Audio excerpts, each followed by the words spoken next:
bendiga. Muy buenas noches con la iglesia. ¿Sí? Nuevamente recibo una cordial bienvenida y vamos a abrir nuestras Biblias en la carta de Hechos de los Apóstoles, capítulo número 16. Hechos de los Apóstoles, capítulo 16, verso número 25 en adelante, hasta el verso 34. Vamos a tomar hilación en esa lectura para continuar con el estudio del capítulo 16 de Hechos de los Apóstoles. ¿Lo tienen? Leemos la palabra del Señor en el nombre del Padre, del Hijo y del Espíritu Santo. Pero a medianoche, orando Pablo y Silas, cantaban himnos a Dios y los presos los oían. Verso 26. Entonces sobrevino de repente un gran terremoto, de tal manera que los cimientos de la cárcel se sacudían, y al instante se abrieron todas las puertas y las cadenas de todos se soltaron. Despertando el carcelero y viendo abiertas las puertas de la cárcel, sacó la espada y se iba a matar, pensando que los presos habían huido. Mas Pablo clamó a gran voz diciendo: no te hagas ningún mal, pues todos estamos aquí. Él entonces, pidiendo luz, se precipitó adentro y temblando se postró a los pies de Pablo y de Silas, y sacándolos les dijo: señores, ¿qué debo de hacer para ser salvo? Ellos dijeron: cree en el Señor Jesucristo y serás salvo tú y tu casa. Y le hablaron la palabra del Señor a él y a todos los que con él estaban en su casa.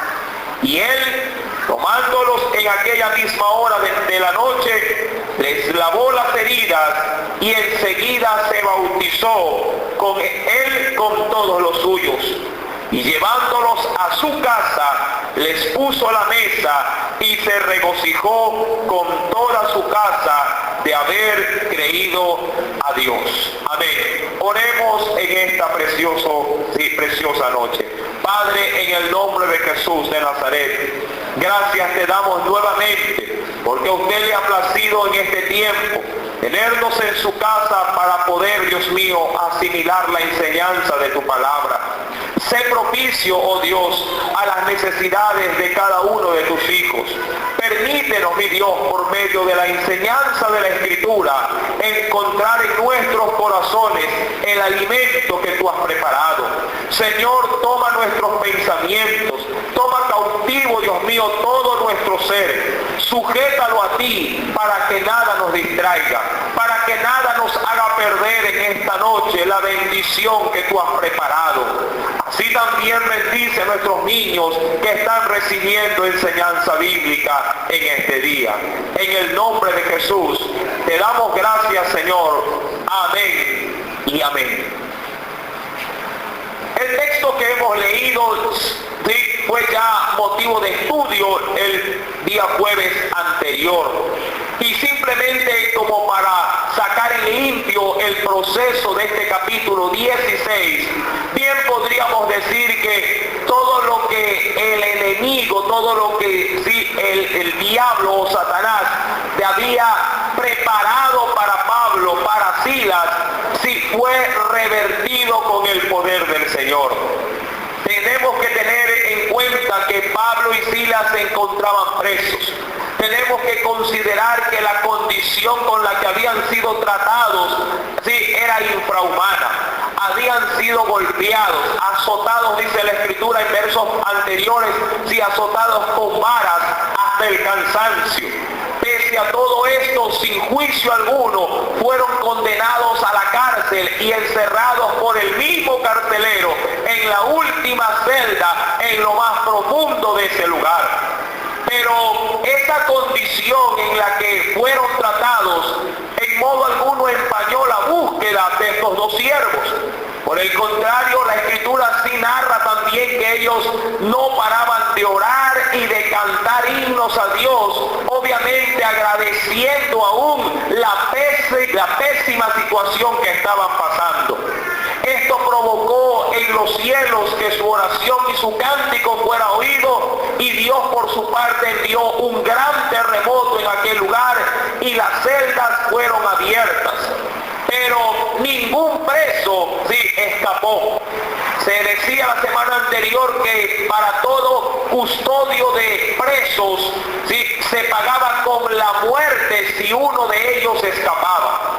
Y de hecho leímos también algo similar cuando Pedro cayó tras las rejas, no por delincuente, sino por causa del Evangelio del Señor. En ese sentido se decía también de que toda la guardia que custodiaba a Pedro fue eliminada, fue dada orden por Herodes para que les den muerte.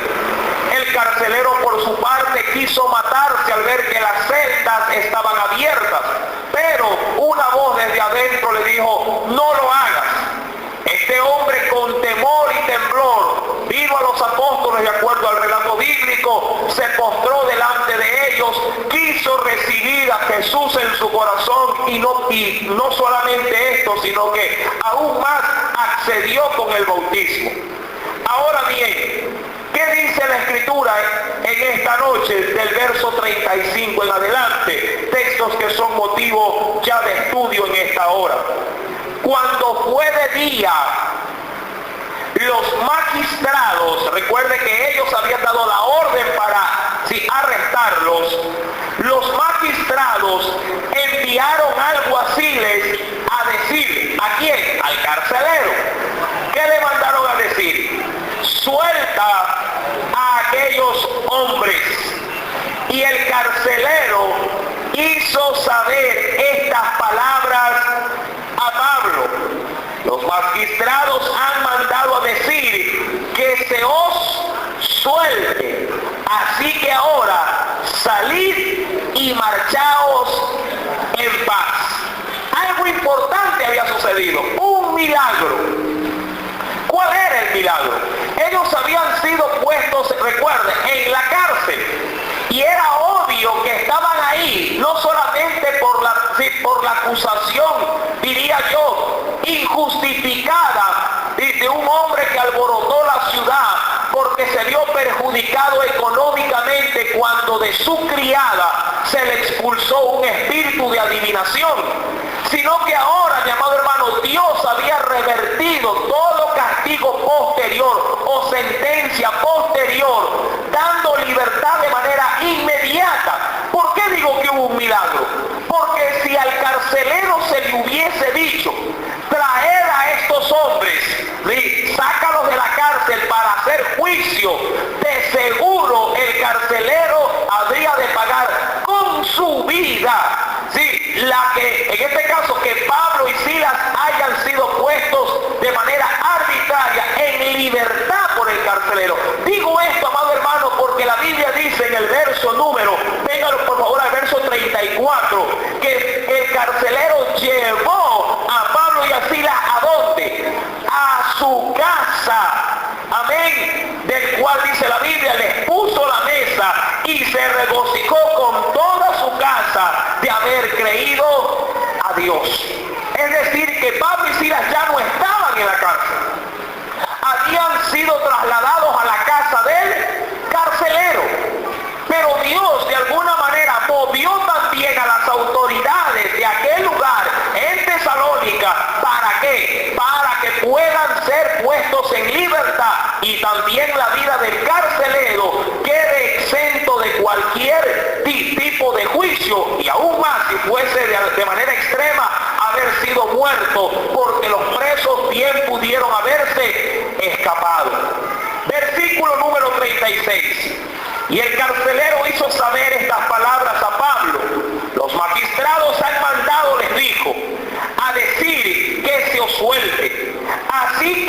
ahora salid y marchaos en paz.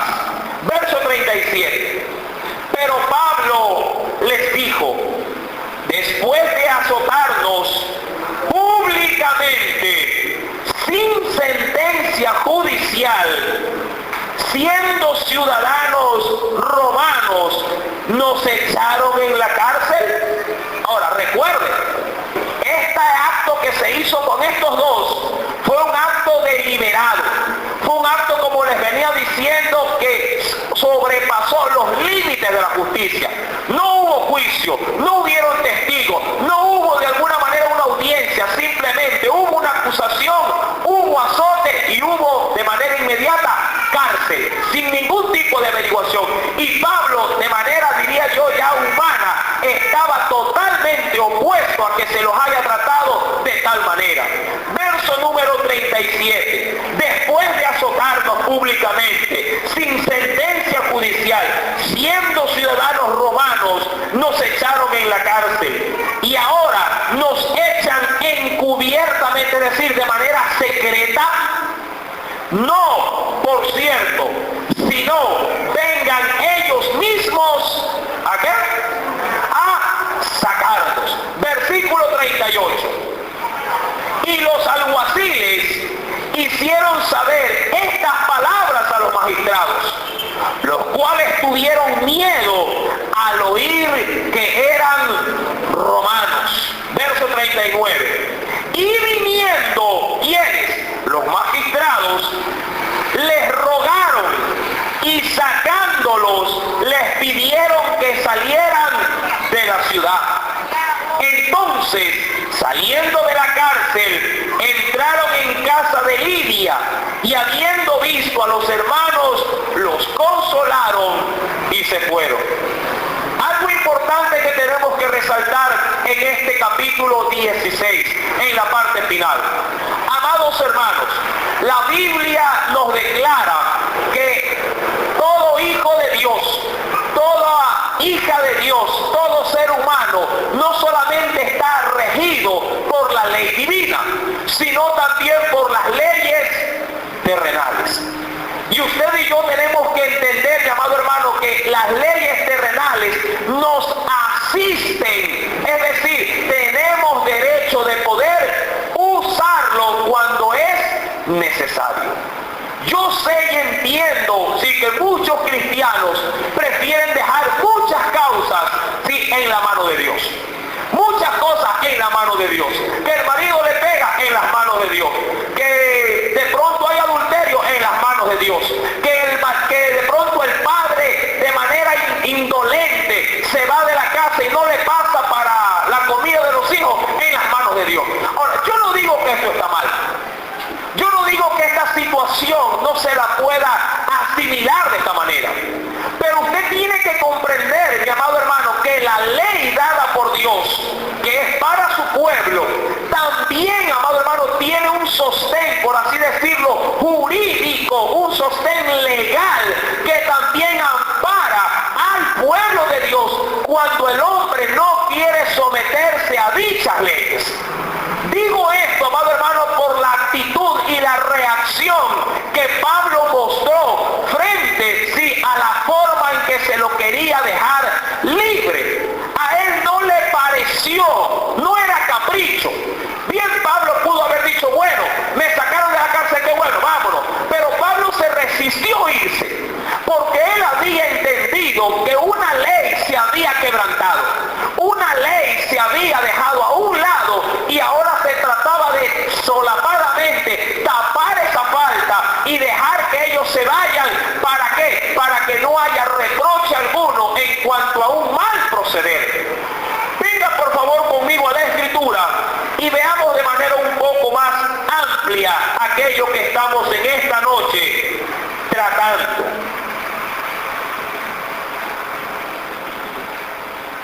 Nos dice el Señor: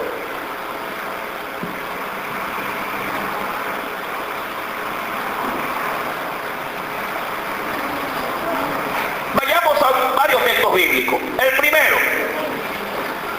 en la primera carta de Juan, primera carta del apóstol Juan.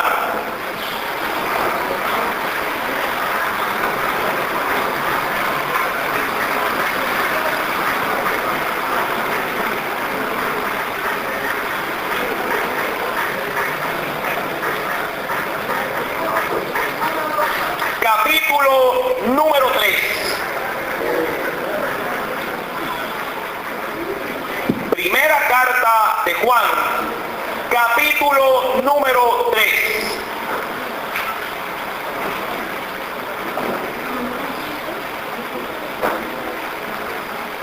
¿Lo tiene? Verso número 4. Entendamos esto primeramente. Dice el Señor, todo aquel, mire, que comete pecado, ¿qué dice la Biblia? ¿Cómo lo tipifica? Infringe también, ¿qué dice? La ley. Ahora, debemos de entender algo. La ley son las ordenanzas, los mandamientos, los preceptos, los estatutos que Dios ha dado, ¿sí?, al pueblo para que el pueblo las obedezca y aprenda a vivir, ¿sí?, conforme en esa ley, agradando a Dios y también en comunión con el prójimo. Ahora, dice la Biblia en el versículo número 4, todo aquel que comete pecado infringe también la ley, pues el pecado es infracción de la ley. Ahora, Pablo había reconocido que en su caso se había infringido ¿qué cosa? La ley. Y al infringirse la ley, también de manera implícita se comete pecado. Ahora, ¿qué tiene que decir la Biblia al respecto ahora de una manera mucho más amplia? Vayamos por favor a la carta de Timoteo.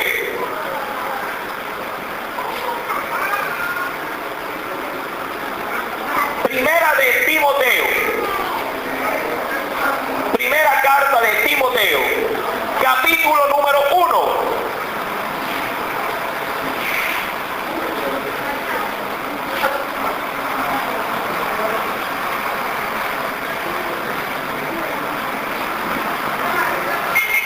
Verso número 8 en adelante.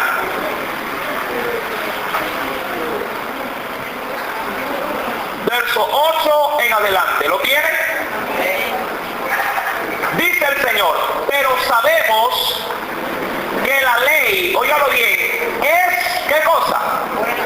La ley es buena, sí, de manera yo diría general, sí, hay leyes de manera excepcional que pueden ser dañinas, pero en general la ley es buena. Por ejemplo, cuando la ley deja de ser buena, cuando la ley va en contra de la ley de Dios. Por ejemplo, hay países donde las leyes aprueban el aborto.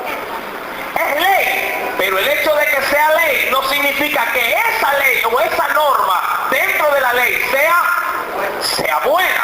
Ahora bien, ¿por qué? Porque infringe la ley de Dios que nos dice no matarás. Amén. Ahora bien, de manera general, dice la Escritura, pero sabemos que la ley es buena si uno, óigalo bien, si uno la usa, ¿qué dice? Legítimamente, es decir, si uno la usa bajo el derecho, sí, que legalmente nos ampara. Porque yo también puedo de manera astuta usar la ley para beneficio propio, pero para perjuicio de otro. ¿Cuánta gente usa la ley muchas veces para inclusive dar cárcel al inocente? ¿Verdad? ¿Cuántas veces se usa la ley para qué? Para de pronto a la hora de interpretarla hacer entender una cosa diferente a lo que realmente la ley quiere decir. Amado hermano, la Escritura menciona que la ley debe ser usada, pero legítimamente, es decir, en las cosas que obviamente demandan justicia. Versículo número 9. Conociendo esto, que la ley no fue dada, ¿para quién? ¿Para quién no fue dada la ley? Para el justo, es decir, que el justo, es decir, el que vive en santo, de una manera santa y piadosa, sí, la ley no aplica. ¿Para quién aplica la ley? Dice la Biblia, sino y también para ¿quiénes? Para los desobedientes, para los impíos y pecadores. Y ahí viene una lista: para los irreverentes, los profanos, los parricidas, matricidas, para los homicidas, fornicarios, sodomitas, secuestradores, mentirosos, perjuros, y para cuanto se oponga a la sana doctrina. ¿Sí? Para ellos es la aplicación de la ley. Si un padre no quiere pasar mantención a sus hijos, obvio, amado hermano, es verdad, usted puede hacer esto. Yo no quiero, como yo he escuchado, yo no quiero recibir nada de ese hombre. De pronto usted, pero sus hijos sí. Amén. Tenemos que ser en Dios, ¿verdad?, sabios a la hora de aplicar la ley. Es verdad, de pronto su orgullo, usted le dice no, pero su hijo no se llena con su orgullo. Amén. Sus hijos no se llenan, amado hermano, sí, con su capricho. Sus hijos se llenan con pan, con leche, ¿verdad?, con fideo, con arroz. Amén. Usted tiene que hacer uso ¿de qué? De la ley. ¿Para qué? Para que se actúe conforme a derecho y pueda, en este caso, hacerse justicia en contra ¿de qué? De una violación de esta misma ley. Si usted, mi querido hermano, de pronto alguien fue violado en su familia, ¿qué tiene que aplicar? La ley. Ahora, recuerde esto: yo no quiero que usted salga de aquí y diga, bueno, el pastor dijo esto, a meter juicio a todo el mundo. Cuidado. Lo que le estoy diciendo es que si usted quiere hacer uso de la ley, hágalo y esté seguro de ello. Pero si no lo quiere hacer, está bien, es su problema. Pero si no le eche la culpa a Dios el hecho de que usted quiera privarse de hacer uso de esa ley. Es decir, si usted dice, bueno, ya está bien, no le voy a echar juicio, pero si le falta alimento mañana más tarde, no le diga a Dios, Señor, ¿por qué mis hijos están pasando algo? Tú tienes la culpa, yo he orado y las cosas no llegan. No. La palabra nos dice que usted puede hacer uso de esa ley. Amén. Pero si usted ha dejado las cosas en manos de Dios, aun cuando le toque pasar tiempos de necesidad, trague el hueso, siga orando, siga clamando para que en su familia se siga preservando, diría yo, la unidad, se siga preservando de alguna manera la armonía, pero no reniegue de esa situación, porque usted, pudiendo haber hecho uso de la ley, prácticamente hizo usted mismo una excepción y no la aplicó. Es como que si a usted le están quitando injustamente su casa y se la quitan, y usted dice, no, yo no la voy a pelear en las manos de Dios. Perfecto, pero cuando vaya a vivir debajo de un puente, no se queje. Amén. Si a usted lo estuvieran metiendo preso injustificadamente, y si acaso usted quiere defenderse, lo puede hacer. Pero si no se defiende y va a parar en la cárcel, no se queje, diga, Señor, aquí estoy, bueno, injustamente, pero estoy aquí. Y sigo siendo tu hijo y voy a seguir siéndote fiel aquí adentro. Pero no se queje si no quiere hacer uso de la ley. Amén. La ley es buena. Sí, y para el justo no aplica. La ley se aplica para los que transgreden, pisotean tales leyes. Ahora, Pablo pudo haber hecho un escándalo de esto, pero quiso de alguna manera que los magistrados, los que lo habían puesto en la cárcel, los que habían ordenado meterles palo, sí, querían que hagan conciencia de lo que se había hecho, era injusto, haciendo abuso de la misma ley. Ahora, Pablo reconoció esto y sabía que él, como ciudadano romano, porque Pablo tenía como origen que era de la región de Tarso, y Tarso era una provincia romana, él sabía que como romano, todo derecho para ciudadanos romanos era primeramente la aplicación de un justo juicio, y luego, si se lo hallaba culpable, entonces venía la sentencia, sea de azote, sea de cárcel, caso de Pablo, ningún proceso se realizó. Solo se escuchó a la parte acusadora y se emitió una sentencia. Palo y cárcel. Así de fácil. Y a Pablo esto le incomodó. Pero eso no significó de que Pablo, aún pese a que había sido tratado injustamente, esto en él no mudó su corazón para con Dios, porque estando en la cárcel siguió dando gracias a Dios, siguió orando, siguió cantando y Dios se glorificó. Amén. Es necesario, mi amado hermano, que usted entienda la tonalidad, por así decirlo, sí, que nos asiste en cuanto al uso de la ley. ¿Qué más tiene que decirnos el Señor en su palabra? Vayamos a la primera carta a los Corintios.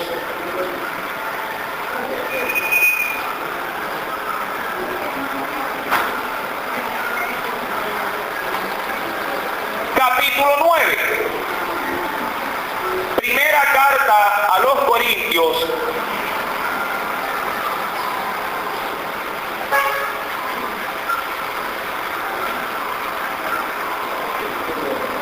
Capítulo 9.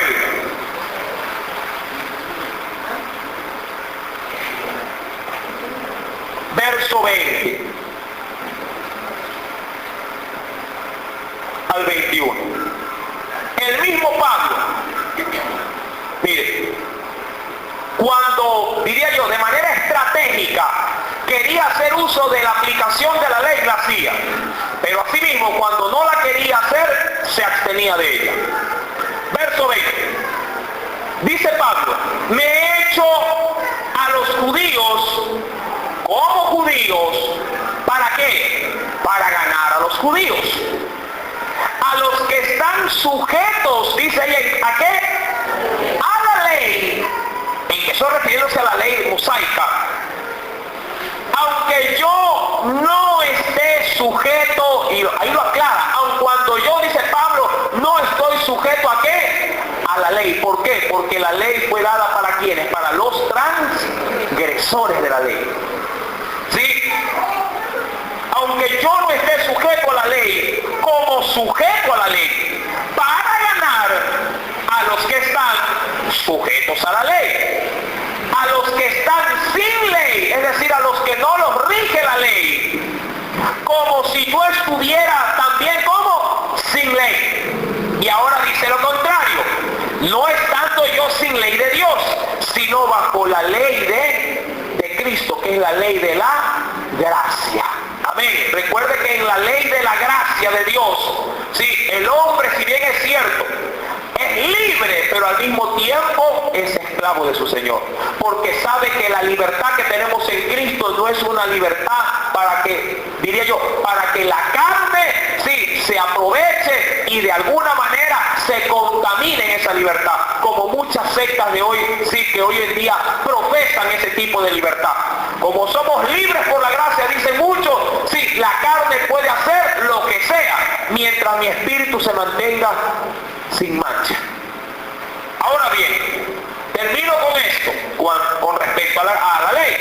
Dice aquí, verso número 21, a los que están sin ley, como si yo estuviera sin ley, no estando yo sin ley de Dios, sino bajo la ley de Cristo, para ganar a los que están sin ley. Volvamos por favor al libro de Hechos de los Apóstoles. Capítulo 16. ¿Cómo terminó, por así decirlo, la faena de ese día? Verso 39. Y viniendo, ¿quiénes? Los magistrados, les rogaron y sacándolos, les pidieron que salieran de la ciudad. Prácticamente, ¿qué es lo que hicieron los magistrados? Al rogarles, les pidieron perdón. Me dijeron, uy, perdona, no sabían que eran ciudadanos romanos. Sí, pero ya le han metido palo. Como cuando meten preso a veces en esas redadas, en empresas, en compañías, ¿verdad? Cuando dicen, no, es que ahí había droga, y meten a toditos. Y de pronto ahí pues, fíjense que hay, y pasó esto no hace mucho tiempo, que metieron a una muchacha que era practicante, que había ido de un colegio y fue a parar a la cárcel. 1 año estuvo. Fue a hacer la práctica nada más. Cuando vino la batida, no que siempre nada que practicarte adentro con todos. 1 año pasó. Y luego del año le dijeron, disculpe, gracias, salga. ¿Y ese año? ¿Qué se hace con ese año? Bien, gracias. Mire, Pablo obviamente sabía que se había actuado en injusticia. Viniendo, les rogaron y sacando los bienes, los magistrados, les pidieron, sí, diría yo, encarecidamente, que salieran de la ciudad. Es decir, quisieron tapar, sí, su transgresión, sí, sacándolos de esa región. Verso 40. ¿Qué hizo Pablo y Silas? Entonces, saliendo de la cárcel, entraron en casa de ¿quién? De Lidia, sí, y habiendo visto a los hermanos, los consolaron, dice ahí la Biblia, y se fueron de ese lugar. Capítulo 17. Pasando por Anfípolis y Apolonia, llegaron a Tesalónica, donde había una sinagoga. Recuerden, ¿qué cosa era una sinagoga? Esto yo lo hemos estudiado muchas veces. Un lugar donde los judíos, ¿sí?, se reunían. Amén. Esa sinagoga, pero recuerden que por lo general estas sinagogas que quedan en estas regiones estaban llenas de, hay un término que también se ha usado muchísimo, llenas de prosélitos, es decir, gentiles convertidos al judaísmo. Versículo número 2. Y Pablo, como acostumbraba, que dice, fue a ellos. Me encanta. Dice ahí, Pablo como acostumbraba. ¿A dónde apunta eso? Que Pablo tenía siempre, diría yo, la buena práctica de al lugar que iba, buscar una sinagoga, es decir, buscar un lugar donde congregarse. Jesús también acostumbraba a congregarse. Los evangelios lo remarcan así. Pablo, sí, el hecho de que había salido a realizar una comisión de evangelismo confirmando a las iglesias, no era excusa de que ellos no buscaran una iglesia donde poder recibir palabra de Dios. Y la escritura menciona que Pablo, como acostumbraba, fue a ellos, es decir, a la sinagoga. Y por 3 días de reposo, es decir, 3 sábados seguidos, discutió con ellos, declarando y exponiendo por medio de las escrituras que era necesario que el Cristo padeciese y resucitase de los muertos, y que Jesús, a quien yo os anuncio, decía él es el Cristo. Recuerde, amado hermano, para un judío aceptar a Jesús era algo totalmente opuesto. ¿Sí? Usted tiene que entender, y de ahí creo que se vale mucho esta famosa secta de los apóstoles en el nombre de la iglesia apostólica, ¿sí?, el nombre de Jesús, es decir, Jesús solo, en que Jesús simplemente es el todo, es decir, él es el Padre, Él es el Hijo y también Él es el Espíritu Santo. Pero esta mal fundamentada creencia muchas veces sale del libro de Hechos de los Apóstoles por una muy mala interpretación y apreciación del texto. ¿Por qué? Porque en los tiempos de Pablo era necesario hacer énfasis en Jesús como el Cristo. Digo esto porque el Padre ya era aceptado entre todo buen judío. El Padre ya era aceptado entre todo buen gentil convertido al judaísmo. Ellos no tenían, sí, problemas para aceptar a Dios el Padre como su Dios. El problema era aceptar a Cristo, el Hijo de Dios, como el enviado de Dios para ser salvos.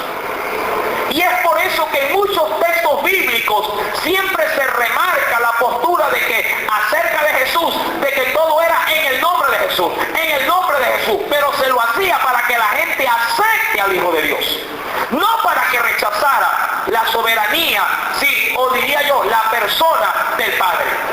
Ahora, dice el versículo número 4, y algunos de ellos creyeron y se juntaron con Pablo y con Silas, y de los griegos piadosos, dice ahí, gran número, y mujeres nobles no pocas, es decir, que muchas. Verso número 5. Entonces los judíos que no creían, es decir, los que rechazaron ¿a quién? A Jesús, teniendo celos, tomaron consigo ¿a quiénes? ¿Qué hicieron? Teniendo celos, sí, tomaron consigo algunos ociosos hombres. Mire, y yo quiero que usted saque limpio esta enseñanza el día de hoy. La ociosidad, ¿qué conlleva? ¿Qué dice ahí? ¿Qué dice? Hombres ociosos, hombres malos. La ociosidad no es un estado como dice el vago, estoy en estado de reposo. No. La ociosidad es sinónimo de maldad. Es decir, en igualdad, pecado. Todo ocioso tiende a pecar. La ociosidad, amado hermano, representa, de acuerdo a la perspectiva bíblica, sí, como pecado. Tenga mucho cuidado, sí, cuando usted, por ejemplo, en casa vea ocioso a sus hijos.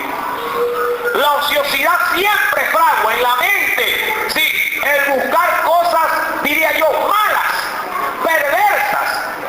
La Escritura asocia en este sentido la ociosidad con hombres malos. Versículo número 5.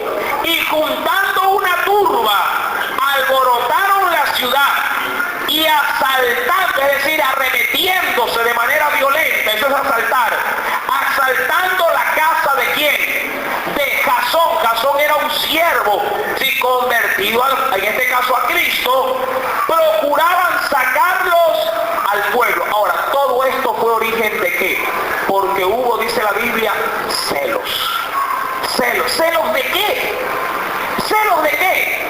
¿De qué estuvieron celos? Sí, en este caso, los judíos que no creyeron acerca del evangelio expuesto por Cristo, al ver que Pablo y Silas llamaban de por sí, ¿qué cosa? La atención de muchos. Tuvieron celos de que cuando ellos llegaron a las sinagogas por 3 días, en este caso al predicarle la palabra, muchos gentiles, hombres y mujeres, comenzaron a buscarlos. ¿Y qué dijeron los judíos? Pero yo tengo tanto tiempo aquí y a mí nadie se me agolpa, nadie se me arrima, nadie me pregunta. Vienen estos y el mundo se va con ellos. Es decir, son más populares que nosotros. Ahora, no es que Pablo y Silas estaban buscando popularidad, ellos estaban buscando la forma o la manera de ganar almas para Cristo. Pero si eso produce que la gente venga hacia ti, ¡qué bueno! Como escuché el otro día en una predicación, quémate para que la gente te venga a ver. Y me encantó la frase, se la compartí a mi esposa también. Quémate para que la gente te venga a ver. ¿Qué expresión es esta? ¿Y de dónde había nacido? Justamente, sí, del encuentro que Moisés tuvo en el Sinaí con la zarza ardiente. Fue cuando la zarza, prendida en fuego, al ver que no se consumía, motivó a Moisés a acercarse a esa zarza. Y ese comentarista decía, si tu vida arde en Dios, siempre habrá alguien que por curiosidad venga a ti a preguntar. Tenía una muy buena perspectiva. Hombres que predican la sana doctrina, mujeres que comparten las buenas nuevas de Jesús, nunca estarán solos. Siempre alguien Dios les enviará para que ellos puedan compartir la palabra de Dios. Y eso obviamente en otros va a producir celos. Eso en otros va a producir envidia. Eso en otros va a crear oposición, como lo estaban haciendo en este caso aquellos judíos que no les permitieron, en este este caso recibir la nueva doctrina, sí, que Pablo y Silas habían traído. La Escritura menciona en el versículo número 6, pero no hallándolos, trajeron a Jasón, es decir, trajeron a quién, al que los albergaba en casa. Usted se acuerda así mismo como en Sodoma y Gomorra, cuando Lot no quiso entregar a quién, a los invitados, hombres que eran obviamente ángeles del Señor. ¿Contra quién se fueron los moradores de esa ciudad? Contra el mismo Lot. Ellos le dijeron, ahora vamos a hacerte más mal a ti que lo que habíamos pensado hacerle a ellos. De la misma manera, la Escritura menciona, pero no hallándolos, trajeron a Jasón y a algunos hermanos ante las autoridades de la ciudad. ¿De qué manera? ¿Cómo lo trajeron? Como siempre digo yo, suele ser el diablo. Con escándalo, con show, gritando. ¿Sí? Los trajeron, dice, de la ciudad gritando. Y decían, estos que trastornan el mundo entero, también han venido acá. Siempre menciono esto, mis queridos hermanos. La iglesia, sí, o la verdadera iglesia, trae, sí, o da un mensaje que el mundo no quiere recibir, pero es nuestra obligación hacerles llegar ese mensaje. Amén. La iglesia debe de saber, la iglesia de Cristo tiene que entender que el mensaje que usted y yo traemos para el mundo no lo quiere oír, pero la iglesia lo debe proclamar. ¿Por qué? Porque es este mensaje de las buenas nuevas el único que traerá salvación, sí, a los hombres. A nadie le gusta decir, a nadie diría, ¿no?, que le gusta que le digan que es pecador. A nadie le gusta que le digan que está ofendiendo, que está robando, que está ladrando y que está de alguna manera vociferando, no, vituperando. A nadie le gusta eso. Pero usted tiene que entender que si no lo dice, si usted lo calla, si usted limita este evangelio, sí, muchos se perderán. Cuando el hombre reconozca su estado de pecado, el hombre se arrepentirá y tendrá salvación. Ahora, la Escritura menciona en el versículo número 7, a los cuales decían estos, Jasón ha recibido, y todos estos contravienen los decretos ¿de quién? De César, diciendo que hay otro rey. ¿A quién? Jesús. Pero Jesús había dicho, en los evangelios está, mi reino no es de este mundo. Sí, vayamos por favor a ese pasaje bíblico.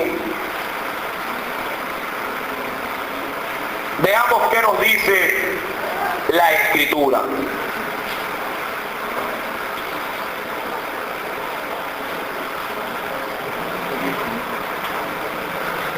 Evangelio según San Lucas.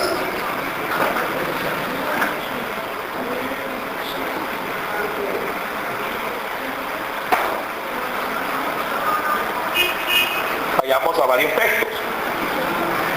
Capítulo 23.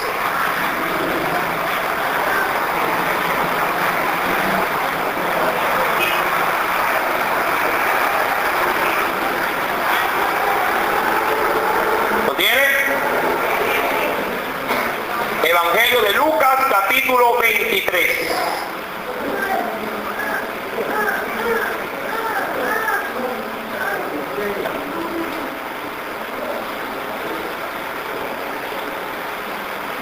Levantándose entonces toda la muchedumbre de ellos, llevaron a Jesús, ¿hacia quién? Hacia Pilato. Y comenzaron a acusarle, diciendo, a este hemos hallado que pervierte a la nación y prohíbe dar tributo al César. Eso era falso. Ustedes saben que Jesús más bien, ¿qué hizo con el tributo? ¿Qué les dijo? Den al César lo que es del César y a Dios lo que es de Dios. Diciendo que él mismo es el Cristo. Y ahí le dicen, un rey. Ahora, ellos sabían que esa acusación de rey iba directamente en contra del Estado y eso se penalizaba con la muerte. Versículo 3. Entonces Pilato le preguntó: ¿eres tú el rey de los judíos? Y respondiéndole, él le dijo: tú lo dices. Juan capítulo 18. Evangelio según San Juan, capítulo 18.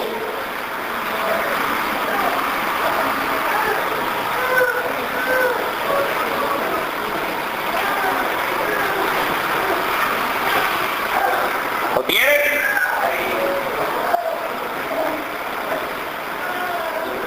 Verso 33.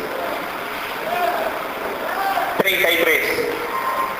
Entonces Pilato volvió a entrar en el pretorio y llamó a Jesús y le dijo nuevamente, ¿qué le pregunta por segunda vez? ¿Eres tú el rey de los judíos?